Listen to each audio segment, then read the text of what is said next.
So today's topic is quite important in the sense that we have to look back at some of the times we have spent in the last 2 to 3 years.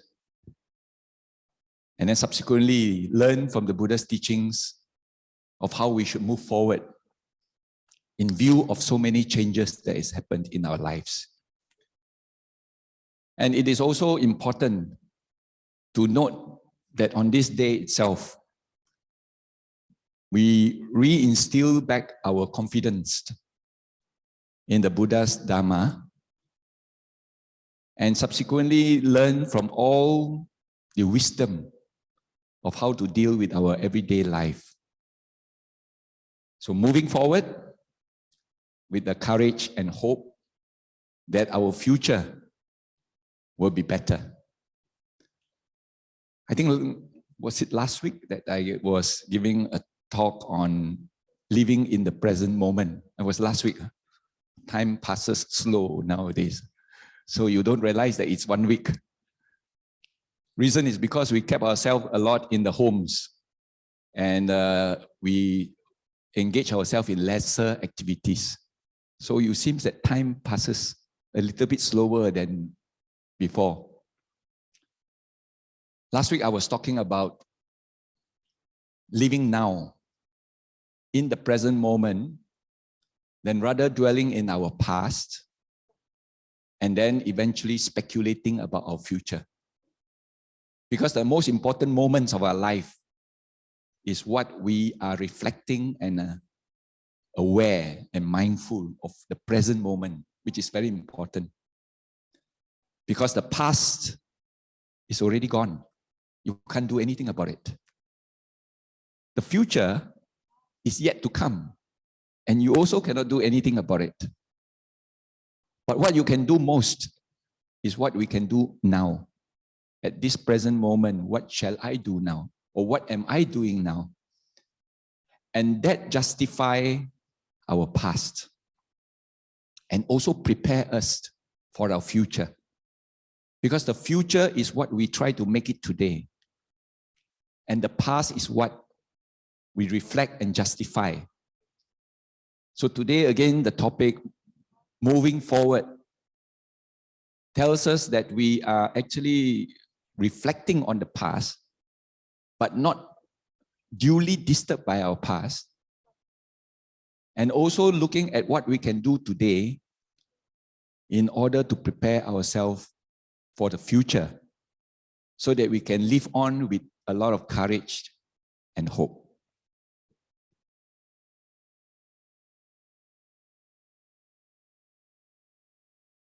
So many of us have actually experienced a lot of life-changing events, isn't it? A lot of things have changed actually over the past 2 years and 2 years plus. 2 years, we have not been able to celebrate Vesak in the manner that we are today. In fact, 2022 is a good year that we suddenly felt ourselves, wow, so relieved. That now we can gather in groups, now we can meet up with our relatives and friends. In fact, my children took the first opportunity to come back when it was open on the 1st of April. Flew back from Australia, flew back from Hong Kong, flew back from Singapore. And we had a great reunion, as if like we are celebrating Chinese New Year. And this was the first time you felt so good. In fact, when I went to collect them from the airport, it was with tears. The hugging, so touching.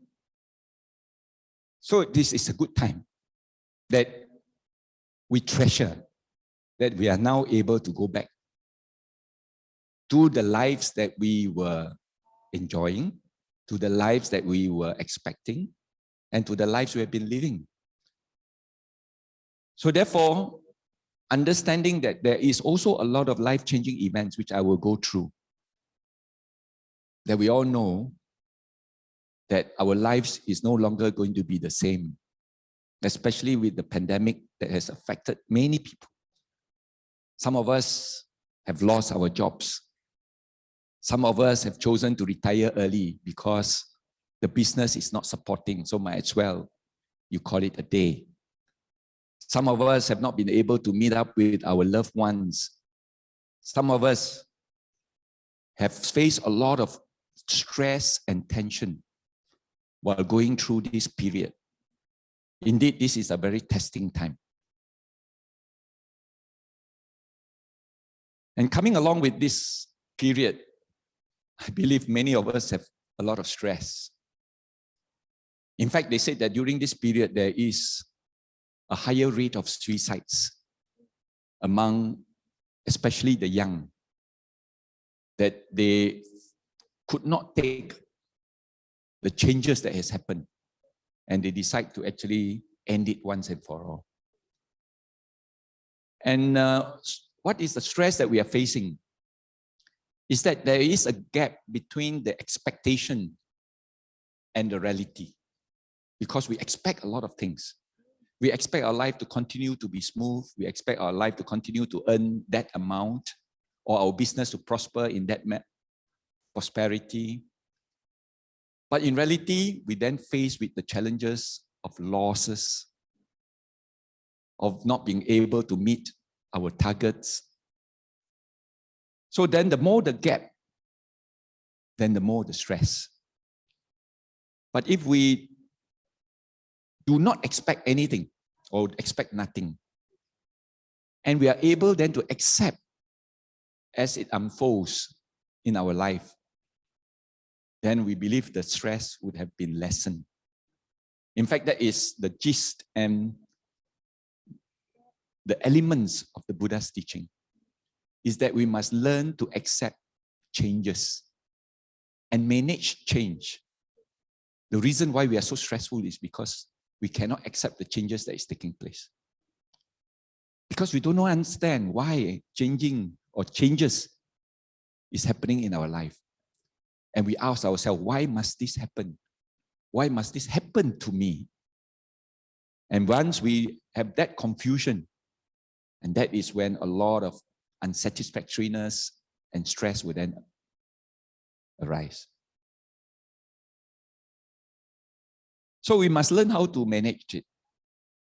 And one of the most important things is to understand that stress in our minds especially, which then relates back to our body, is all to a certain extent mind-made or self-made. And so if you want to end stress, then you must go to the root cause. And again, this is one of the gist of our Buddha's teachings, is that whenever we want to find the solution to our problems, we actually have to go back to the root of the problem. Understand the root of the problem, and then works towards the cessation of the root of the problem. And then the problem will cease. And then eventually we'll be free from the unsatisfactoriness and stress. So stress management in the Buddhist context is actually a very simple procedure. But unfortunately, sometimes it's quite difficult to overcome because of our hard-headedness, our stubbornness, and our grasping mind. And that's the reason why we want to keep on learning the nature of our mind. Our mind is grasping. Our mind holds. And every time we hold on something, we refuse to let it go. We refuse to detach. We refuse to renounce it. And that's the reason why we are in states of stress and unsatisfactoriness, or within the word called dukkha, or suffering. So peace and calmness of our mind will only happen when our expectations end. Isn't that true? Once we don't expect anything, or we expect nothing, then the stress and dukkha will then dissipate and disappear. And that brings us to the very basic fundamental of the Buddha's teaching. And on this day, when we are celebrating, or when we are observing, or commemorating the Buddha Day, the day of his enlightenment, we would also like to reflect upon what he has discovered. What solution has he actually unfurled so that we can adopt it and use it for the benefit of our understanding and subsequently our wisdom. And this is none other than what we call the Four Noble Truths. Remember, the Buddha struggled for 6 years. From the age of 29, when he renounced, until he gained his enlightenment at the age of 35. For 6 long years, he went from teachers to teachers, trying to find how to end dukkha, how to end suffering and all the realities of life, which has created a lot of stress and unhappiness. And it is on that significant night of Vesak, he then discovered the truth. The truth means the way and the methodology to end unhappiness and dukkha once and for all. And what was the discovery? It's actually the Four Noble Truths.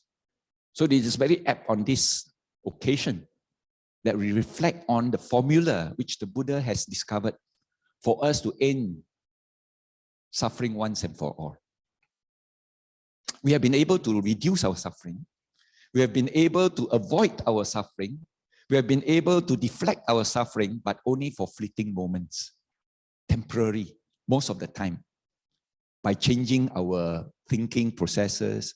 Instead of thinking of the bad things, we think of the good things. But unfortunately, each time we are able to deflect temporary, we then get sucked back again through the grasping mind. And then the dukkha re-arise. But it is important that once and for all, if we are able to understand the truth itself, then suffering ceases. And we will then gain what we call not happiness, but the bliss of Nibbana, the bliss of non-becoming, Nibbana. And what is the Four Noble Truth? The first truth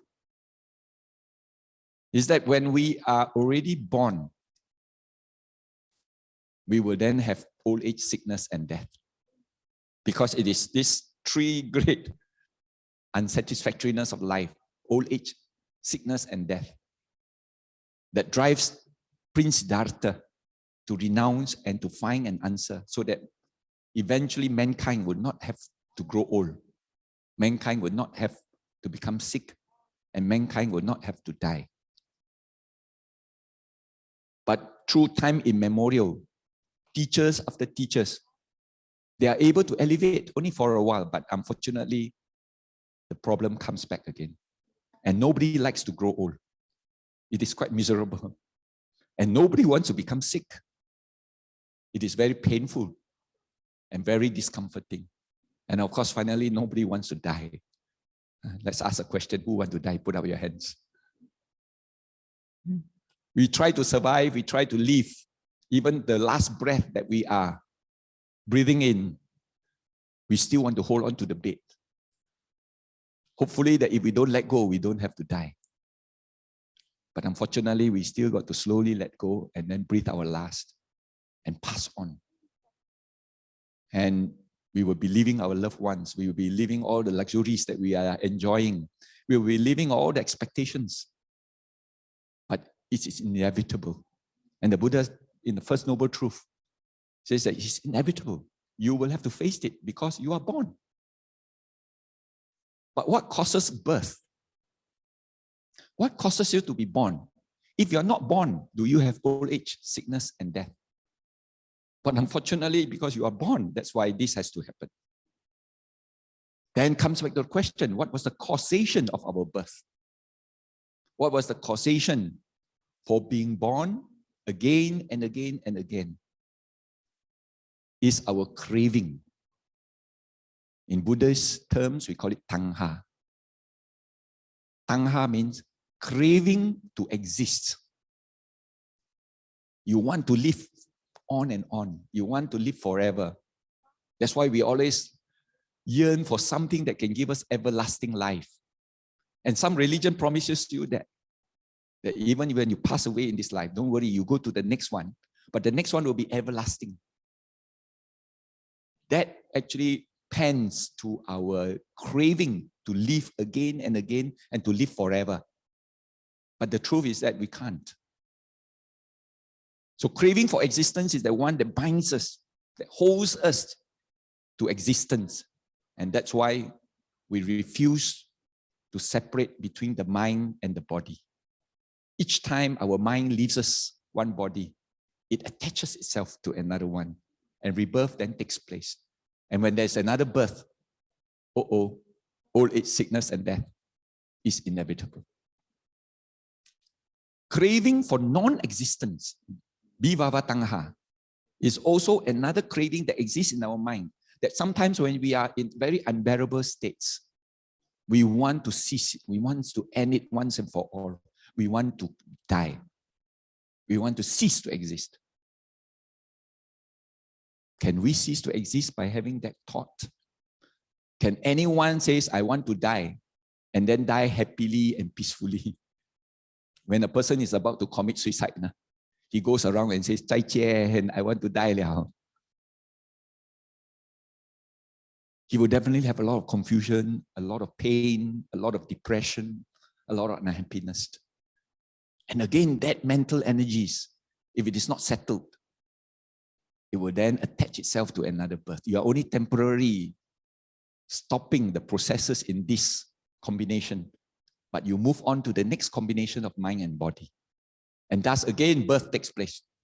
And this time, the remaining ones, those energies which have not been exhausted will continue, and then you suffer again. You then have what we call dukkha. The third one, of course, is the craving to please your sense door. This is the one that gives us a lot of trouble. In fact, we have our 5 sense doors, isn't it? Our sight, our hearing, our smelling, our tasting, and our touching. And we are actually experiencing all the goodness and the phenomena of life through this 5 sense door. Beauty, ugly. Music, sound, scolding, criticism. Fragrance, smelly. Sweet, bitter. Smooth, rough. Imagine if we don't have this 5 sense door, do we enjoy our world? Is there anything called beauty? Is there anything called sweet? Is there anything called comfortable and nice? So it is through this 5 sense door that we enjoy the world. But it is also through this 5 sense door that gives rise to a lot of unsatisfactoriness in life. What do you mean by that? Is that this 5 sense door will then give rise to what we call greed, hatred, and delusion. Take, for example, the eye. An eye see a beautiful object. But the eye only see only. The eye doesn't do anything, doesn't decide. So pass the message to the mind. The mind is the base. And the base is, wow, beautiful. See some more, see some more. So the eyes open bigger, the neck stretch longer, the body start moving. And then eventually somebody wait there and says, you want to see some more, pay money. You go to the trouble of trying to satisfy that desire to see some more. And the more you see, the more you want to see. The more you want to see, the more you want to see. Is there a limit to the seeing? Is there an end to the seeing? And so therefore, that desire turns to greed. Tan sin the tan. Greed. You want to see some more. And there's no end to seeing. An ugly object comes through the eye, pass to the mind, and the mind, ugly, don't see, go away, please. I don't want you to be in front of me. But unfortunately, that object has every right to be there. That phenomena has every right to happen. But the eye says, no, I don't want to see. Please remove yourself. So that turns to anger. That's turned to hatred. And that hatred can go to the extent of trying to use some violent means, use some unscrupulous means in order to remove that object that causes that anger. So therefore, you have what we call anger or hen, tan, hen, greed, hatred. Is that a satisfactory state of mind? Now, sometimes both objects come same time. A beautiful object and an ugly object both come to the same time through the eye, and the eye now pass it to the mind, and the mind says, to see some more or not to see some more, to do or not to do, to go or not to go, to take or not to take, to enjoy or not to enjoy. You become very confused. You are in a state of indecisiveness. You are in a state of delusion, fan now, or what we call delusion. Is that a satisfactory state of mind? No. Therefore, whenever you use your desire, attachment to even one of the sense door, good sound, bad sound, good smell, bad smell, good taste, bad taste, pleasant touch, unpleasant touch, both pleasant and unpleasant, if it happens at the same time, it gives rise to these three evil roots, we call it. Tan, hen, fan now, greed, hatred, and delusion, which are all very unsatisfactory state of mind. And we will never have peace of mind if we are attached to our sense door. That's why the Buddha has encouraged us to try and reduce our attachment to please our senses so that we can maintain the reduction of unsatisfactoriness until one fine day, of course, you totally don't get attached anymore. But unfortunately, now you can't. Once a while, must taste some good food. Once a while, must see some beautiful things. Once a while, must hear some beautiful music and beautiful words. But you have been practicing, and you have been reducing, and you have now lesser desires than before, which is a good thing, which is a good way forward. And that is important, that we reduce our attachments and our desires. Sedikit-sedikit, lama-lama jadi bukit. So even that also gives rise to a lot of advantage, a lot of benefits, a lot of what we call consolation and happiness already, just by having that little bit of improvement. And we build it up. And the practice of the Buddha's teaching is slowly and steadily. We slowly reduced our attachment to our sense doors, reduce our attachment to the craving for existence, reduce our attachment for the craving for non-existence, and slowly reducing craving until one day when you do realize the characteristics and the phenomena of life, and you see it through realization, and of course realization through meditation, through mindfulness, then you say, yes, I will no longer attach myself anymore. You cease from craving. And when you cease from craving, the unsatisfactoriness or the dukkha that arises in your mind will also cease once and for all. And that is the third noble truth, the cessation of craving that leads to the arising of dukkha. Can you do it? Can, but over time lah. Not tomorrow lah. Or not the next moment lah. But you have pledged yourself. And it's actually true on this very day itself that when we observe the Buddha's enlightenment, when we observe the Buddha's birthday, and we observe the Buddha passing away, it is on this day that we then recommit ourselves and pledge ourselves and take our refuge, Gui, your sanpao, in order to say, yes, I'm going to practice the reduction of my cravings, craving for existence, craving for non-existence, and craving for sensual pleasures. And then slowly one day when all these cravings ceases, I will then attain the bliss of Nibbana. So it is important. But Sumai ini senang cakap tapi susah mau buat. It's all easier said than done. And the Buddha understands this very well. And that's why he gave us the fourth noble truth. And what is the fourth noble truth? It's the Noble Eightfold Path. This is the methodology. This is the discipline. This is the way of life that we will then adopt for the purpose of reducing our craving until one fine day, we then able to let it go, renounce it, detached, and be free from craving once and for all. And thus cease from the causation, because remember, the first noble truth is that your birth was caused by your never-ending craving for existence, never-ending craving for non-existence, never-ending craving for sensual pleasures that causes you to be born again and again and again.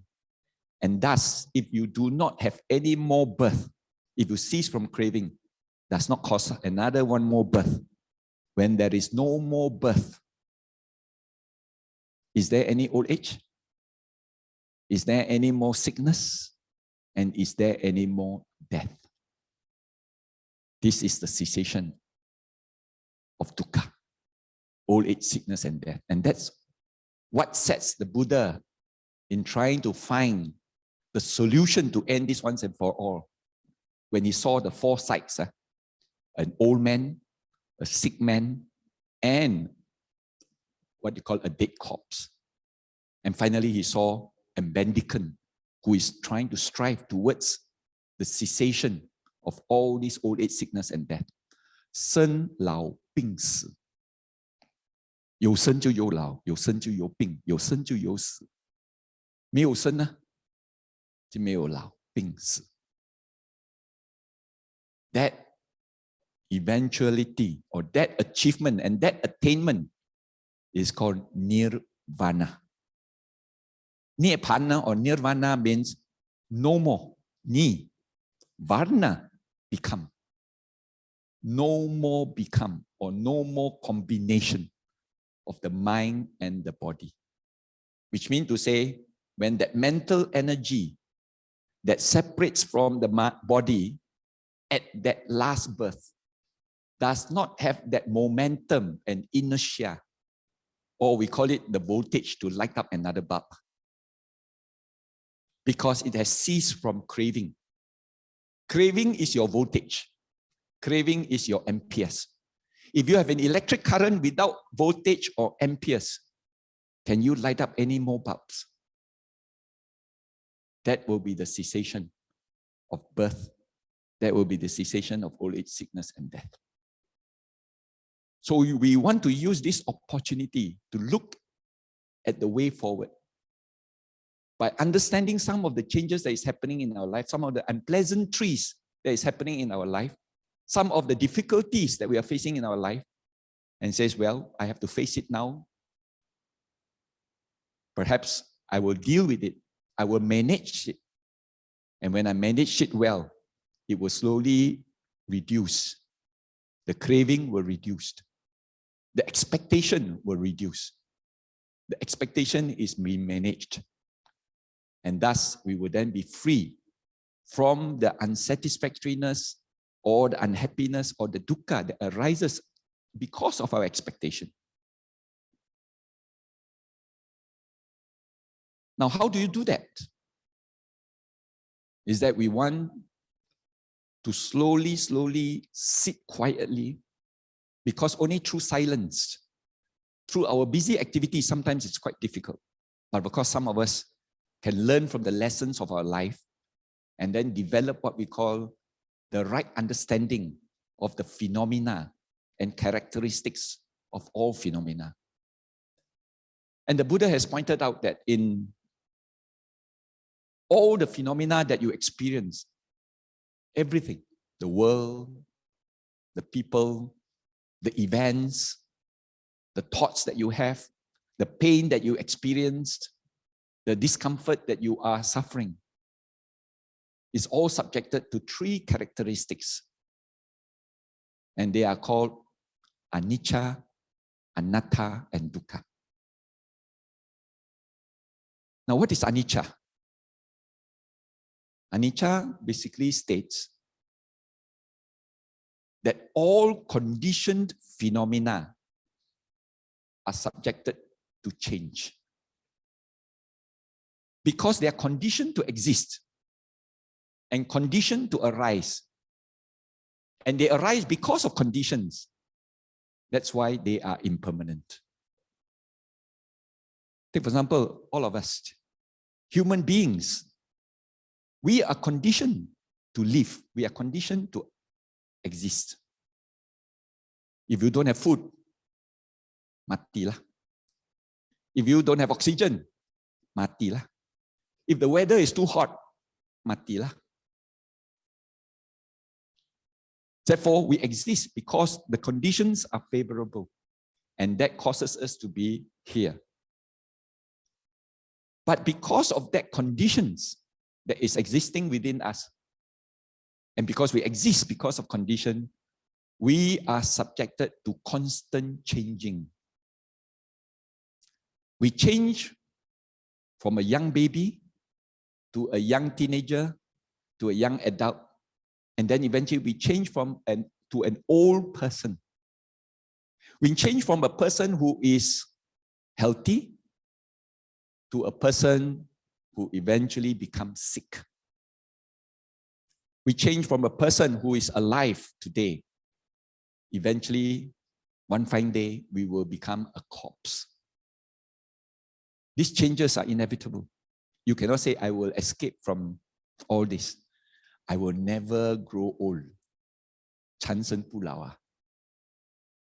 So whenever you see wrinkle on your face, oh, must do something about it. So you go and apply Botox. You go for plastic surgeries. But how long can you do that? Eventually, one fine day, old age will catch up with you. Your wrinkles will become more. And eventually, you have to grow old. And if you don't accept it, you are going to be miserable. Today, you are very healthy. You can run 100 meters in 10.5 seconds. But one day, you can't. You probably run 100 meters in 20 seconds. That also very good. And you probably cannot eat the food that you used to eat, like sugar cane. No more teeth how to eat sugar cane. All these changes are inevitable. It's bound to happen. And therefore, because of that, we change from a healthy person, from a strong person, from a young person, into something which we have to accept. If we don't accept, that's when the miserableness will arise in our mind. And that's where the unhappiness, and that is where we call it the unsatisfactoriness of life, dukkha.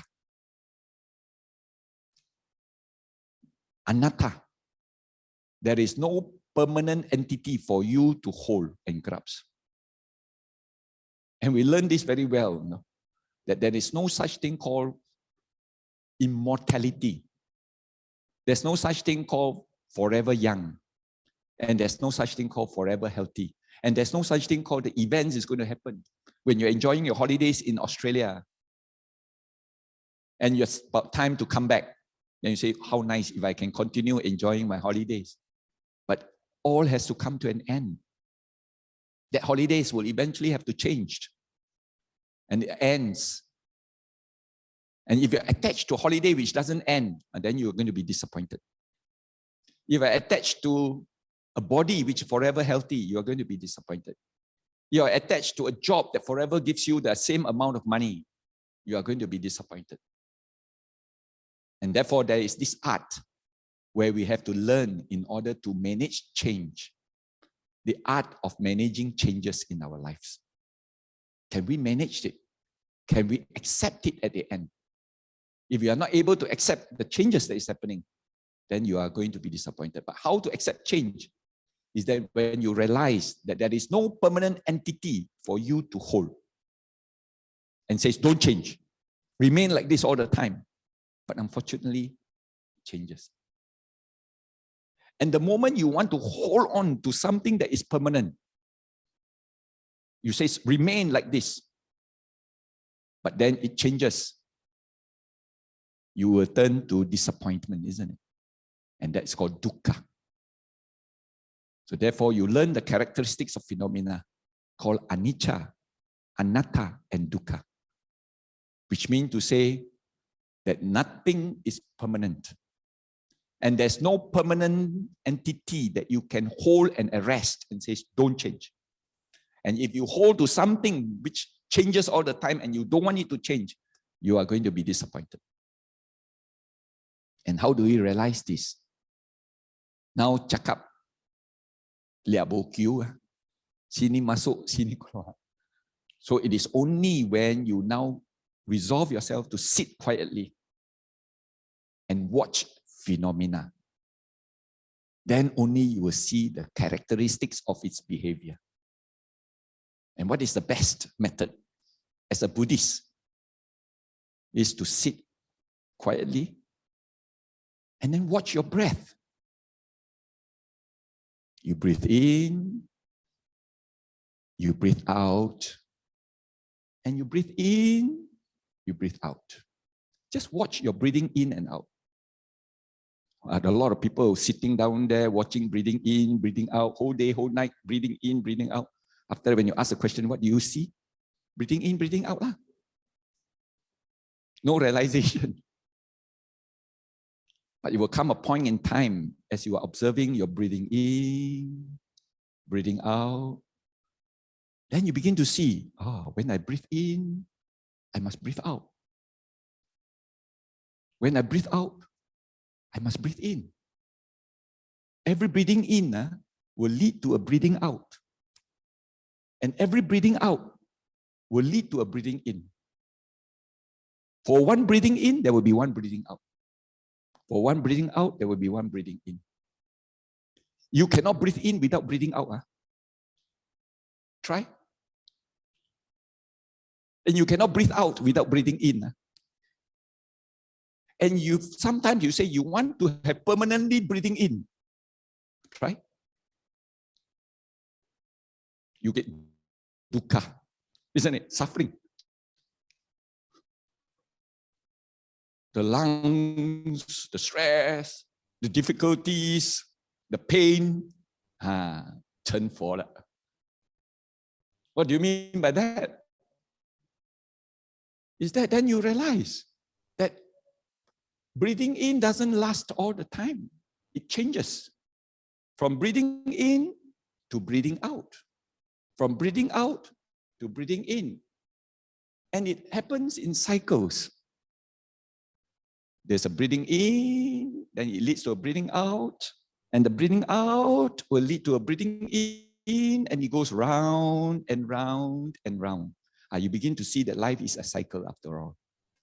And then you begin to realize that when you breathe in, there will always be a change because you can never remain permanently breathing in and you cannot remain permanently breathing out. And if you were to say, no, I want to remain permanently breathing in, anatta, then you say, there's no permanent breathing in. Because if you hold on to a permanent breathing in, then you are going to suffer. Dukkha. See? All characteristics are like that. Anicca, change, impermanence. Anatta, there's no permanent entity for you to hold and arrest. You can't. Dukkha, if you want to expect it to be permanently, then you are going to be disappointed and suffer.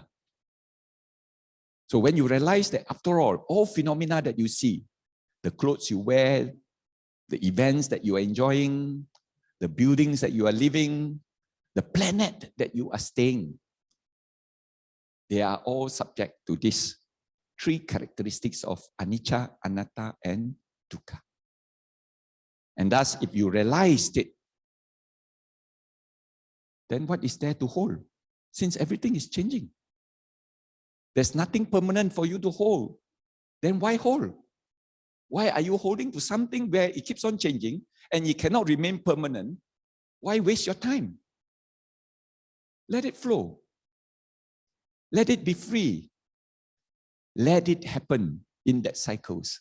And just observe and remain outside of it. In other words, your attachment now is away from the phenomena that is constantly changing, away from the phenomena that can never remain permanent, away from the phenomena that will give rise to unhappiness if you were to hold on to it. And when you realize that, then the mind develops a right understanding. A wisdom then comes up and says, actually, there's nothing for me to get attached to. Don't get attached. If it change lah. There is this change also in feelings also. Feelings also got change. Thoughts also got change. Every phenomena that you are experiencing, they are all subjected to these three characteristics. A simple analogy. There's this young girl and young boy. They love each other very much. They like each other. So the boy told the girl, 我很喜欢你. 我永远永远喜欢你.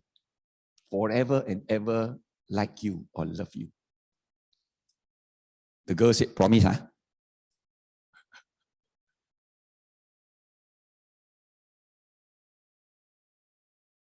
One fine day, the boy then came to the girl and said, 以前喜欢啊，现在不喜欢了.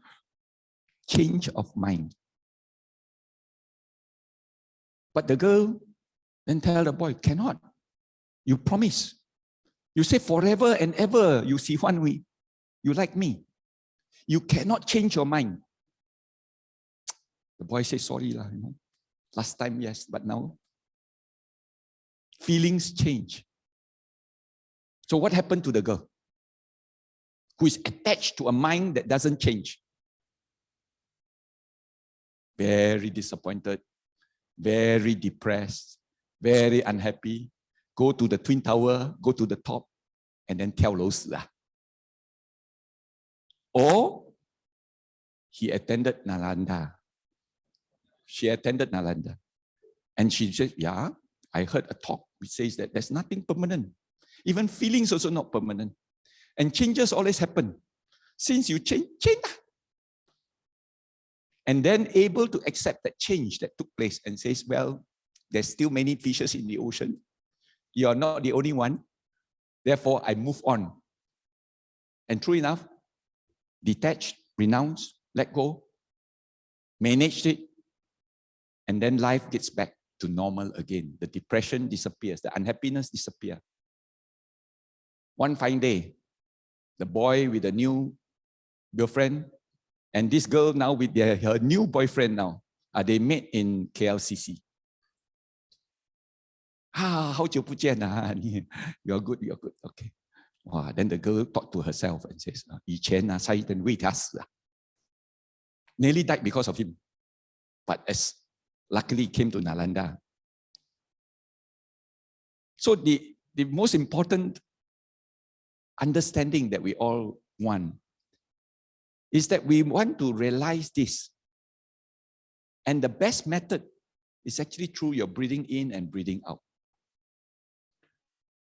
And when you realize that all phenomena are impermanent, your breath is impermanent, your physical form is impermanent, the events that you're attending is impermanent, the people that you mix with and associate with, they are also impermanent. The loved ones that you have with today, one fine day, they are also impermanent, they will leave you. They also pass on, and then eventually you'll be left alone. If you are able to manage it, able to accept it, then there is no more unsatisfactoriness and dukkha. In other words, you then became what we call enlightened. Enlightened that you now understood that all phenomena are subject to these characteristics. Therefore, there's nothing for me to get attached to. Nothing for me to get unduly disturbed by. And thus, your mind now turns to peace. Your mind now turns to calmness. Your mind now turns to happiness. And that happiness is not attached to anything. It's not kindled by any phenomena. But that happiness is that freedom and liberation. And thus, you are now liberated. In Buddhism, it is not salvation. It is liberation, freeing the mind, letting go, and be detached. So let's look at the events that has happened over the past 2-3 years. We all had a very serious pandemic. It is a life-changing event, isn't it? And not only this serious pandemic, the biggest event that is happening now is the conflict that is happening in Ukraine, which can affect all our economies, which can affect all our way of life, which can affect all our earning powers, and even to a certain extent, our mental health, because we are faced with so many uncertainties. And though this life-changing event will then have to encourage us to try and see things in the more positive light. And now look at the sky. Especially after COVID. Do you realize the sky is now more blue? Do you realize the waters are now more clear? And some say Blaka River got fishes swimming now. That is one of the most dirtiest river, I think, in the whole of Peninsula. But now you can see clear water and fishes swimming.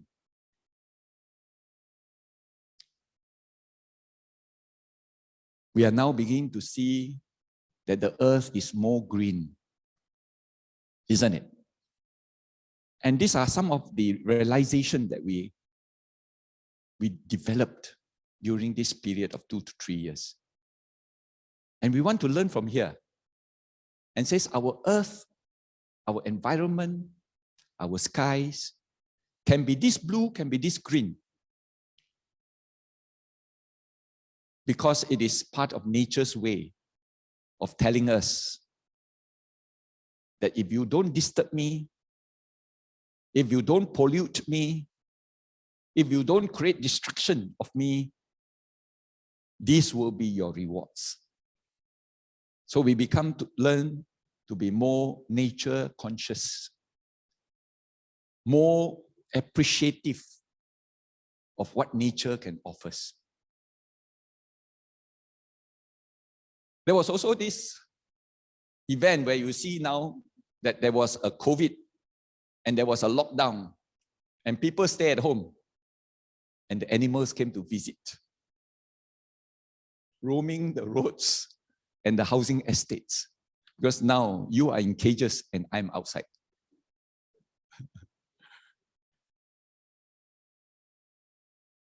We begin to enjoy nature, and this is part of natural environment.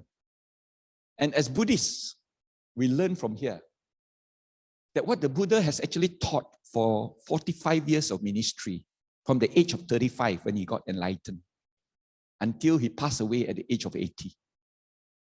For 45 long years after his enlightenment, he taught us the laws of nature, how nature works, the natural laws that prevails, that governs, that nourished us, that protect us. And we have to learn to live in harmony with natural laws. That means learn what nature is and live in harmony and in accordance with it. Don't disturb it. Because some of these natural laws, we call it what we call the niyamas, or the law of cosmic entities. The first law, of course, is the law of germination. When you plant a mango seed, you get a mango tree. When you plant a durian seed, you get a durian tree. This is the law. Whether you like it or not, you plant mango seed, don't expect durian. But ingenuity, man. One day our temper with the genetic order, and then eventually create what we call mango that smells like durian. Can be done. but you are tampering with the laws of nature. And it's always understood that the moment we disturb the law of nature, nature will then gain a power to take repercussion on us. And you'll be powerful enough to actually disturb us. Remember, we polluted the world, polluted the atmosphere, create a lot of gas, and our ozone got depleted. And the sun now starts to warm up. And we are now suffering from the warming, and our ice cap is melting, our water level is rising. And eventually, we will then be suffering from the effects of the way that we have been disturbing with the laws of nature. And being Buddhist, we understand the laws of nature. And that's what the Buddha taught for 45 years. And says, live in accordance with the law of nature. You'll be free from the repercussions of nature. The second one, of course, is the season. When you have the season of winter, it will be followed by spring. Spring will then have summer. Summer will then have autumn. Autumn will then have winter again. And it goes round and round. That's why we have to understand these cycles. We are all living in the cycle. It's a cyclic phenomena. But a lot of us don't like winter, isn't it? We want summer every day. Can. What we do is we tilt the earth. Because winter and summer comes because of the tilt. Because the earth is tilted in an angle. And when it orbits around the sun, certain point the sun will shine on the north, and certain time the sun will shine on the south. And that's why when you have winter in the north, you have summer in the south. But if you want summer all the time, especially if the northern hemisphere is very powerful, every time when it's about to reach the other angle, you explode some nuclear, what you call outburst, tilt the earth a bit. And then the earth will then titun, and then eventually will keep on shining the same spot in unity again. But the moment we disturb it, be careful. We will have to suffer the consequences of it. Of course, there's the law that governs karma, action and reaction. If you have an action, then you will have an equal and opposite reaction. If you do good deeds, then you will get good results and good reactions. If you sow good seeds, you reap good fruits. This is the law, the natural law. And every time when we sow good seeds, don't worry, the good results will come. Because it's part of the law that whenever there is a good action, there will be a good reaction. We do a lot of good deeds. Every Sunday we come to Nalanda, do cleaning, do polishing. Then there's this lady says, that comes and do polishing every day and says, wow, you see, I do a lot of good deeds, but never strike lottery. Man. Don't worry, do a lot. One day lottery should come. You don't have to expect it because it is part of a natural process. You will reap the fruits when the time is conducive and when the time comes. You just have to sow the seeds.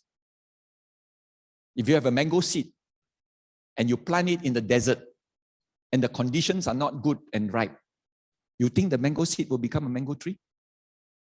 But when you protect it, you provide nutrition, and then eventually you cover it, you make sure you water it, and the conditions is now conducive.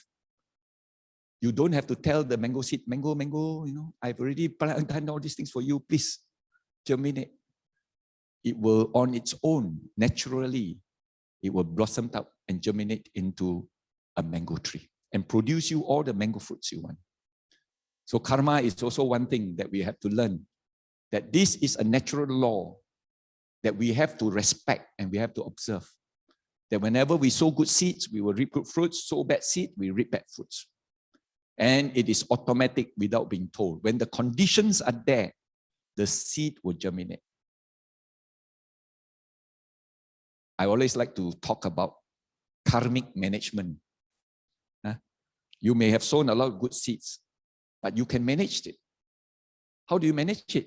Create the condition. Create the right condition. Create the conducive condition so that all the seeds that you have sown will then find it conducive to germinate and take effect upon us. The bad seed, don't give it oxygen. Don't provide it the water. It will remain a seed hibernating there all the time. It will not have a chance to germinate. That's why there are a lot of people who say, oh, I've done some bad things in my life. Don't worry. Now create the right conditions. And if your conditions is conducive for your good karmic seeds to germinate, your bad karmic seeds will not have a chance. And that's how we managed. By doing good deeds, sow good seeds, and also manage the conditions, keeping our mind peaceful, keeping our mind calm, keeping our mind happy. Because these are the positive conditions that allows our good seeds to arise. But when we are negative, when we're depressed, when we're unhappy, these are the negative conditions that is very fertile for your bad seeds to take its effect upon you. So don't dwell on it. And if you don't want your bad seeds, then always keep your mind happy, don't worry, calm, peaceful. So we learn a lot from this, that when we observe the natural laws and we see this happening, especially during the COVID lockdowns, we see the skies turning blue, the air is less polluted, the water is now more clear, and the birds are chirping happily. Every morning now you enjoy the chirping of the birds. And this is a lesson for us to say, let us now move with courage and hope that if we can manage all this, our future will be very bright and useful. Of course, there are new norms to follow. We cannot be having the old norms again. Don't expect your own norms to be happening. Adapt. Learn the adaptation. And a lot of us have now moved into what we call e-commerce. Business cannot be done in the shops. We do it from the homes. And some people have actually made it, become successful. But it is adaptation to the changes that is going to take place. And we also learned that there is a lot of artificial intelligence that is helping us now. Things which has been developed and actually sort of like easing our lives. Let us also adapt and learn to change. And thus, adaptation is very apt now. Now, we all learn that relationships are becoming better, isn't it? Of course, some says, no, it's the other way around. Because why? Husband and wife now stay more time at home. They face each other, war every day. But there are many other cases which has turned positive. That because of this period, their relationships become better. And many people actually value relationships during this period. You have actually sort of make an opportunity to call your relatives far away who are not able to come back. You spend more time talking to your children because now you can do Zoom. You can do Microsoft Teams. And eventually you talk to them more often than when they are around, staying next door. Relationships improve, certainly. But the most important thing is to learn from this event is the spirit of gratitude. We are grateful that we all survived. We are grateful that we did not succumb to the COVID, isn't it? We are grateful that there were many people who actually helped us during this period and ensuring that we get vaccinated, ensuring that we are protected, ensuring that when we are down with COVID, there is a lot of help which we can rely upon. So it is this period that we also must learn to be grateful. And gratitude should be our maxim from now onwards. And what do you mean by gratitude? It comes from this root word called Katanu Dutta Sutta. Katanu Nutta talks about which has been done, especially that which has been done to oneself. And then Anutta means knowing and being aware or recognizing it. So Katanutta means knowing and recognizing what has been done to one or one's benefit. And so during this period, learn about all the people that has given us the existence, the help, and be grateful to them, especially sometimes to our bosses. When their business are down, some of them actually go to lengths in order to ensure that they survive, ensure that they have the cash flow, ensure that they are able to pay your salaries. And you are also grateful for not being laid off as a last resort. They tried their best to keep us. So when we are grateful, they then feel spirited. They then feel appreciated that they will then continue to provide for us. Now in the Mangala Sutta, as we all learn, is that to be grateful is most blessed. So if you want blessings, especially during this Buddha Jayanti, learn about gratitude and express your gratitude. On the day itself, if you can, call up some of your loved ones, call up some of your bosses, associates, business partners, and thank them. Be grateful for what they have done for you. Because gratitude is always what we call an antidote for tough times like this. And it is through gratitude that we feel complete. We feel more, what you call, responsible. And we are then able to then move forward with confidence. So let us rise up and be thankful for, if we didn't learn a lot today, at least we learned a little. And if we didn't learn a little, at least we didn't get sick. And of course, if we get sick, then at least we didn't die. So let us be thankful. And when we reflect upon this, we then get what we call the spirit of gratitude, which is actually an antidote towards the poisons of greed, hatred, and delusion. Remember, we are still very much attached to our sense doors, and we are still very much craving to please our senses. So in order to have an antidote, reflect upon gratitude. Maxim every time observe the day. And sometimes we even visit our senior, our leaders, and wish them. Send a WhatsApp message if you can't call. Now, of course, if you have incurred the debt, there must be also an obligation to repay. They have helped you, and this is the time for you to help them back. Now, if they are in trouble, they are in difficulties, try to help in whatever little means that we can.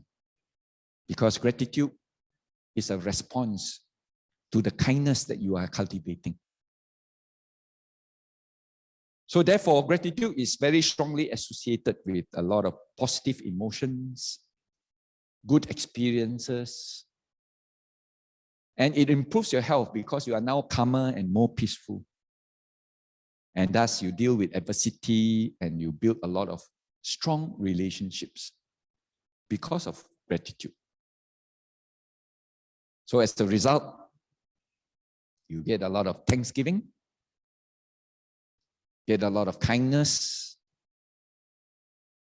and of course, you have gifts which are given for the benefit of others, and of course with trusted motives. Not just to go and support the person, but also you are very sincere with what you want to do. And only when you have given kindness to others, then only you will appreciate all the efforts that you have. So especially, I think on this day itself, when you exhibit your gratitude, reflect upon the Buddha's teaching so far. Think about your parents, wish them on this Buddha Day, your teachers, your employers, your sifu, your masters, your leaders, and of course, if possible, your adversaries. People whom have maybe not been kind to you, but just a kind word to them, you can change. And we always say that hate is not overcome by hate. By love alone, by kindness alone, is hatred cease. So with that, I hope that we learn from some of the lessons of the past. We also learn from what the Buddha has taught us so far. And based on this reflection, let us observe this Buddha Day with commitment, with courage, and with hope that we are able to overcome all our unsatisfactoriness and of course finally attain the bliss. If not Nibbana, but at least the bliss of Nibbana. Right? Thank you very much, and may you all be well and happy.